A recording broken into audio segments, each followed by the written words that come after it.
ദ്രാവിഡ തർക്കത്തിൽ ഏറ്റവും നിർണായകമായ സമയമാണിത്. ആദ്യം വന്നത് സംസ്കൃതമോ ദ്രാവിഡ ഭാഷയോ എന്ന ചോദ്യത്തിനുള്ള ഉത്തരത്തിലേക്ക് നമ്മൾ ഒന്നുകൂടി അടുക്കുകയായിരുന്നു. ഹാരപ്പൻ ഭാഷ സംസ്കൃതത്തിന്റെ പൂർവ്വരൂപമാണോ ദ്രാവിഡ ഭാഷയുടെ പൂർവ്വരൂപമാണോ എന്നായിരുന്നു ചോദ്യം. ദ്രാവിഡ ഭാഷയുടെ തുടക്കമാണ് ഹാരപ്പൻ എഴുത്തുകൾ എന്ന കണ്ടുപിടുത്തത്തോട് ഗവേഷകർ യോജിച്ചു വരികയായിരുന്നു. സംസ്കൃതം പിന്നീട് ആര്യന്മാരുടെ വരവിലൂടെ വന്നതാണ് എന്നാണ് അങ്ങനെ വെളിപ്പെടുന്നത്. ഇവിടെ ആദിമമായി ഉണ്ടായിരുന്നത് നമ്മൾ ഉപയോഗിക്കുന്ന ദ്രാവിഡ ഭാഷയുടെ പൂർവ്വരൂപമാണ് എന്നായിരുന്നു തെളിവുകൾ. അപ്പോഴാണ് മറ്റൊരു സിദ്ധാന്തം വരുന്നത്. ഹാരപ്പൻ എഴുത്തുകൾ ഭാഷയേ അല്ലെന്നും അതിനെ അങ്ങനെ കാണാനാകില്ലെന്നുമാണ് ഒരു കൂട്ടം ഗവേഷകർ നിലപാടെടുത്തത്. ആ വാദം ദ്രാവിഡ ഭാഷയുടെ പഴമ അംഗീകരിക്കാതിരിക്കാൻ ഉയർത്തുന്നതാണ് എന്നാണ് ആരോപണം. സംസ്കൃതത്തിന് മുൻപേ വിടർന്നോ ദ്രാവിഡം? സത്യം പറയട്ടെ,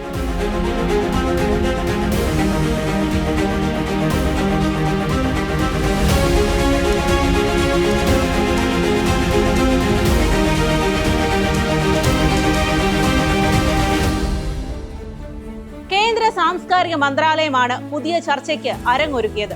ആ സമ്മേളനത്തിലാണ് ഹാരപ്പൻ സംസ്കാരത്തിൽ നിന്ന് കണ്ടെടുത്തത് എഴുത്തല്ല എന്ന വാദം വീണ്ടും ഉയർത്തിയത്.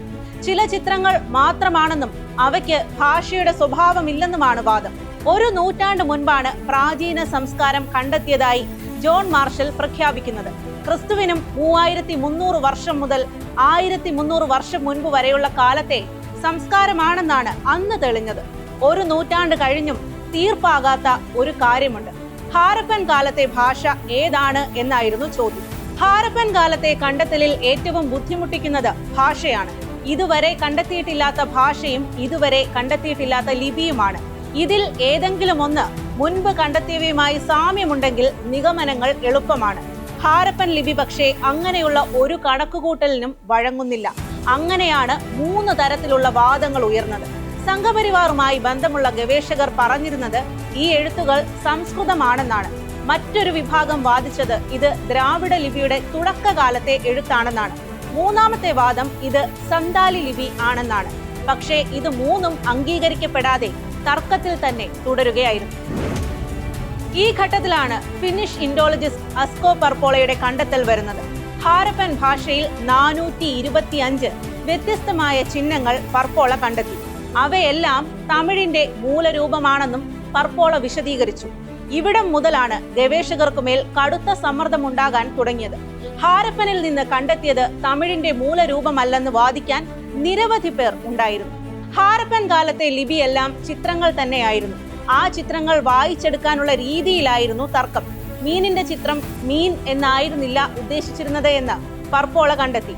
അതൊരു നക്ഷത്രത്തിന് നൽകിയിരുന്ന അടയാളമായിരുന്നു. ഒരേ ഉച്ചാരണമുള്ളപ്പോൾ തന്നെ വെവ്വേറെ അർത്ഥങ്ങളുള്ള വാക്കുകളായിരുന്നു ഓരോ ചിത്രവും. ഈ ചിത്രങ്ങൾ വെച്ച് ഹാരപ്പൻ ലിപിയിൽ മുഴുവൻ നക്ഷത്രങ്ങളുടെയും പേരുകൾ പർപോള കണ്ടെത്തി.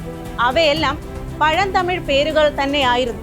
ആ സിദ്ധാന്തത്തെ വിദേശത്തുള്ള വിദഗ്ധർ മാത്രമല്ല ഇന്ത്യയിലെ വിദഗ്ധരും പിന്തുണയ്ക്കാൻ തുടങ്ങി. തമിഴ് ലിപി തന്നെയാണ് ഹാരപ്പൻ എന്ന് കണ്ടുപിടിച്ചാൽ രണ്ടായിരുന്നു പ്രശ്നം. സംസ്കൃതമാണ് ഇന്ത്യയുടെ പൂർവിക ഭാഷ എന്ന വാദം പൊളിയും. ദ്രാവിഡ ഭാഷയാണ് ഇന്ത്യയിൽ ആദിമ കാലത്തുണ്ടായിരുന്നതെന്ന് തെളിയുകയും ചെയ്യും. മെസപ്പൊട്ടോമിയയിൽ നിന്ന് വന്നവർ ആദ്യം താമസിച്ചത് സിന്ധു നദീതട തീരത്തായിരുന്നുവെന്നാണ് നിഗമനം. 1000 വർഷത്തോളം അവിടെ ജീവിച്ചവർ പല വഴിക്ക് പിരിയുകയായിരുന്നു.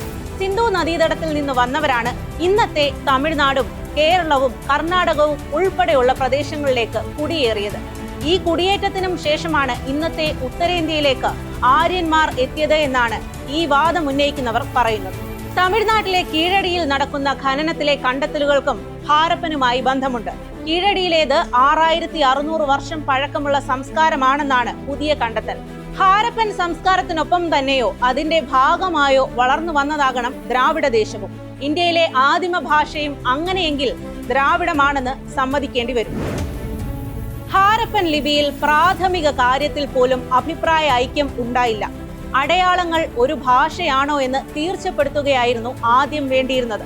തമിഴുമായി ബന്ധമുള്ള ലിപിയാണെന്ന് സമ്മതിച്ചാൽ മാത്രമേ അതിന് അർത്ഥതലങ്ങൾ ഉണ്ടാകുമായിരുന്നുള്ളൂ. ഈ വാദം അംഗീകരിക്കാൻ ഒരുപറ്റം ഗവേഷകർ തയ്യാറായിരുന്നില്ല. അവർ ഇത് സംസ്കൃതത്തിന്റെ മൂലഭാഷയാണെന്ന് ഉറച്ചു പറഞ്ഞു. എന്നാൽ ഈ ചിഹ്നങ്ങൾക്ക് സംസ്കൃതവുമായി എന്തെങ്കിലും ബന്ധം കണ്ടെത്താൻ ആർക്കും കഴിഞ്ഞതുമില്ല. ഇപ്പോൾ പാകിസ്ഥാനിലുള്ള ബലൂചിസ്ഥാനിലെ ഗോത്രവർഗം ഉപയോഗിക്കുന്ന ഭാഷയുണ്ട്. ദ്രാവിഡവുമായും ഹാരപ്പനുമായും ബന്ധമുള്ള ഭാഷ. ഇതും തമിഴ് ലിപിയുമായുള്ള ബന്ധം ഉറപ്പിക്കുന്നതായിരുന്നു. 26 ചിഹ്നങ്ങൾ വരെയുള്ളതാണ് കണ്ടെത്തിയ ഏറ്റവും ദീർഘമായ എഴുത്ത്. ഇത് ഭാഷയാണെന്ന് ഉറപ്പിക്കാനാവില്ല എന്ന വാദം ഉയർത്തിയവർ പറഞ്ഞത് ഇത്ര ചെറിയ സന്ദേശങ്ങൾ ഭാഷയാകില്ല എന്നാണ്.